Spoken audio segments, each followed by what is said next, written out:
বিসমিল্লাহির রহমানির রহিম। আসসালামু আলাইকুম। আজ আপনাদের নিয়ে এসেছি আমার আমেরিকার বাড়ির পিছনের বাগানে আমি কলমি শাক বুনেছি। এটা চায়না কলমি, একটা ট্রের ভেতরে। ট্রেটা আমি ছিদ্র করি নাই। দেখেন মাশাল্লাহ, এটার কি খাবার দিছি। আমার সাথেই থাকেন, আমি লাস্টের দিকে বলবো।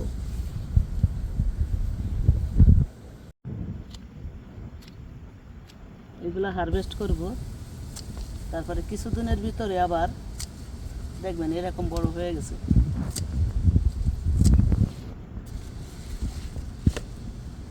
এটা চায়না কলমি, এটা আমি বিচি থেকে তৈরি করছি।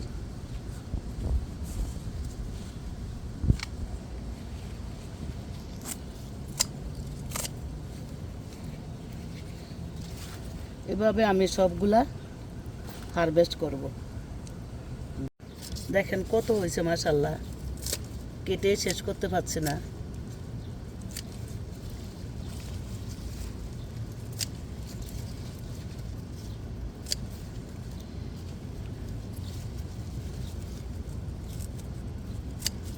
অর্ধেক আমার বড় মেয়েকে দেব, আর অর্ধেক আমি রাখবো।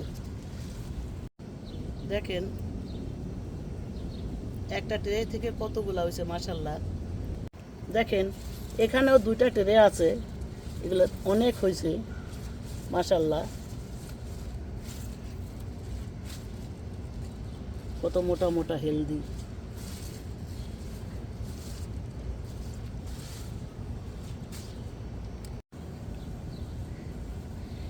এই ট্রে আমি ছিদ্র করি নাই, কারণ কলমি তো পানির ভিতর থাকে।